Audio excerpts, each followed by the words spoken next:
Hey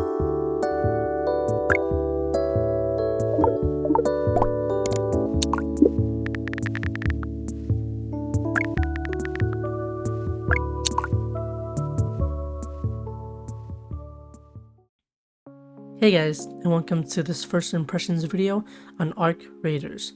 Now, if you don't know what Arc Raider is, it's essentially an extraction shooter, and this is not going to be a review. It's just going to be a first impressions video, just kind of about what I think about the game, how I'm enjoying it so far, and hopefully my thoughts about the game will help you make a decision on if you would like to play the game as well.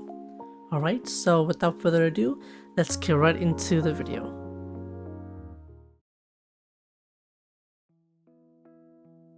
Now, since Arc Raider is an extraction shooter, what you're going to be doing majority of the time is you're going to be gearing up, loading into a map, looting all type of stuff including weapons, materials, and everyday items. And while you're looting, you're going to be fighting enemies such as Arcs, which are game-controlled robots. And you will be fighting other real players, which are going to be raiders such as yourself. And then finally, you're going to be extracting from the map with all the good loot that you have accumulated over the course of a run. Now, Arc Raiders is an extraction shooter, and if you've never played one, these games can be quite stressful and can be very high intensity, like for 90% of the gameplay, right?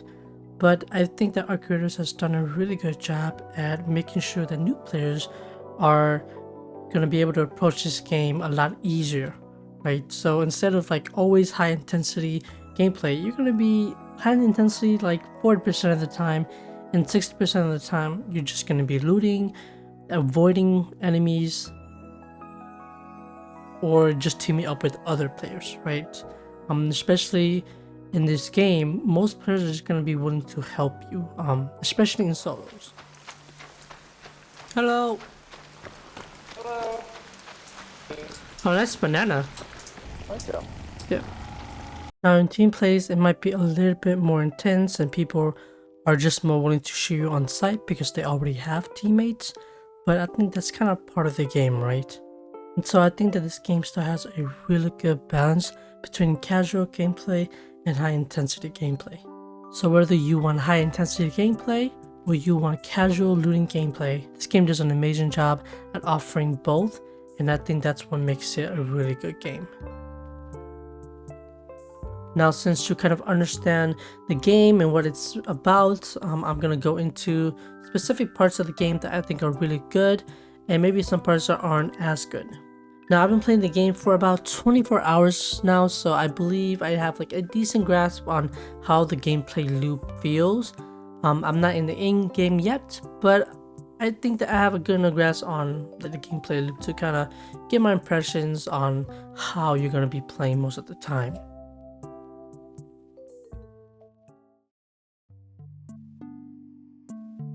The first thing I wanted to talk about is the skills in this game. In this game, the skills are not going to be super game warping in terms of like the gunplay. However, they do help you on your moment-to-moment gameplay and looting and surviving capabilities. For example, some skill may allow you to have more stamina. Some skills allow you to run faster without draining too much of your stamina. Now, there are really game warping stuff like allowing you to open locked doors without needing the keys. But besides from that, there's not going to be too much of a gameplay change, just more so of quality of life changes that are going to help you play the game more smoothly. Okay, so the gunplay in this game is very snappy. It feels really good. It can feel a little bit slow at the beginning, but once you get used to it, and maybe if you turn the sensitivity up a little bit, it feels really good and it feels amazing to shoot, especially with the sound design in this game.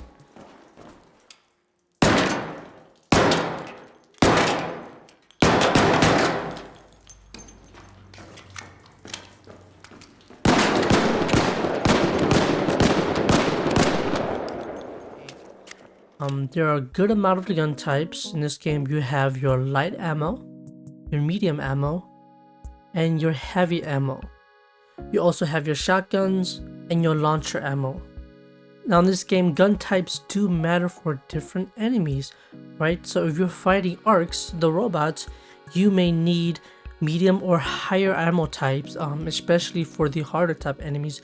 You're definitely going to be needing heavy ammo or even launcher type ammos, right?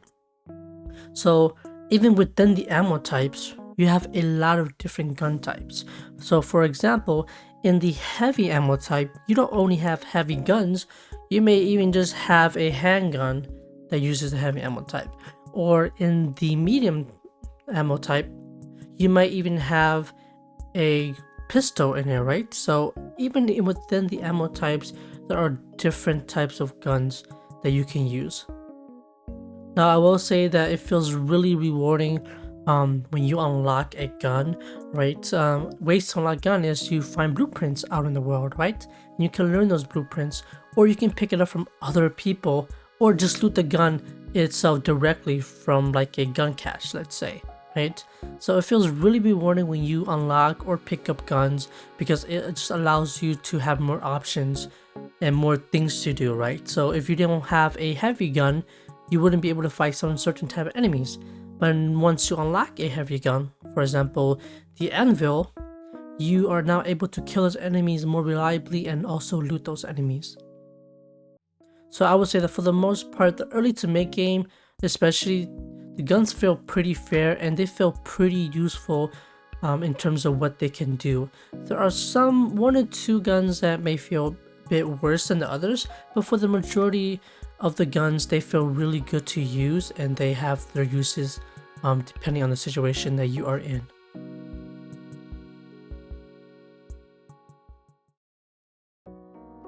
Alright, so the next thing that I wanted to talk about is the movement in this game.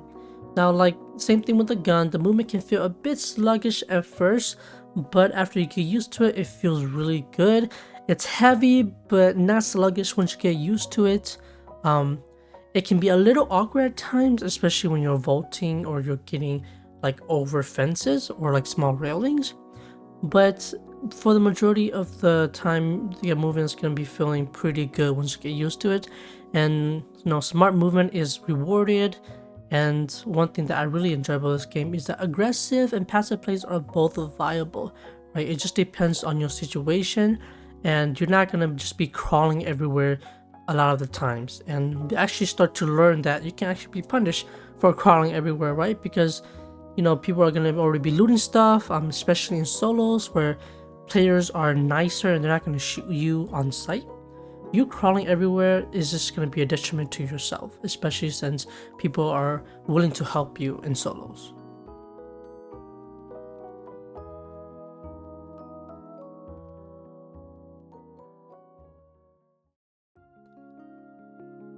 The next thing that I want to talk about are going to be the maps. Now in this game, you're going to have 5 maps currently. The first one that you're going to be playing on is called Dam Battlegrounds, which is essentially a broken dam. And around the dam, you're going to have this red lake. And on the other side, you're going to have this swamp area. Now the second map that you're going to be playing on is called Buried City, which is essentially a buried city. And there's a lot of sand here, pretty much is a desert, and the whole city is halfway underneath the ground. The third map you're going to be playing on is called Spaceport. It's essentially a spaceport where there's a bunch of industrial buildings around, like rockets and that nature. So if you want kind of like industrial materials, this is where you would be going to get those stuff.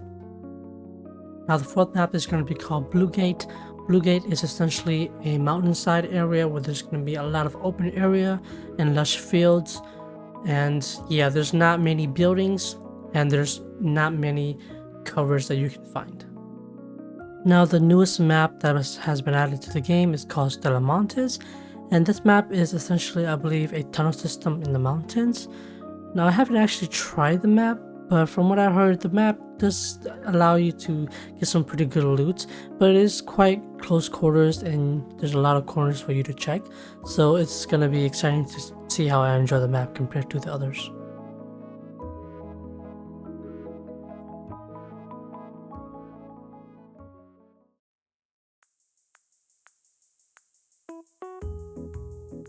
Now, lastly, the thing that I want to talk about is what's, in my opinion, the best thing about this game and something that they should definitely nurture for the future.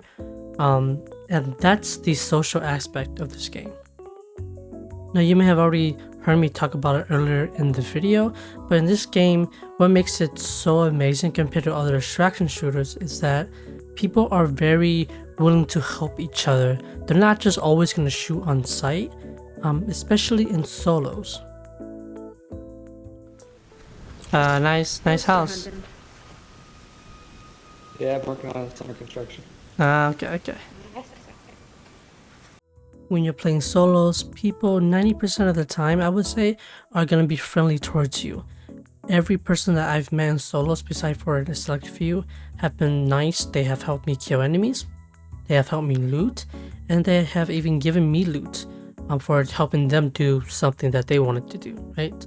So solos, I think, is an amazing part of this game, and I think that this unique aspect of people being friendly in solos is what's really keeping this game from being just another extraction shooter.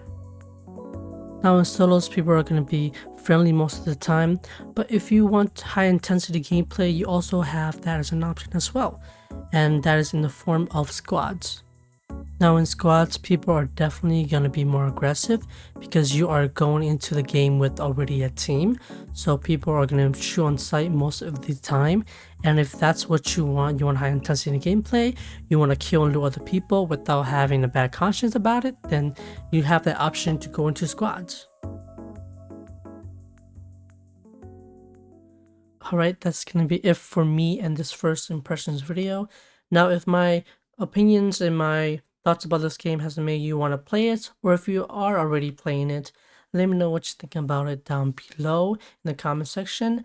And that's gonna be it for me, guys, and see you guys later, and stay safe, Raiders. Yeah, let's get it. Let's do it.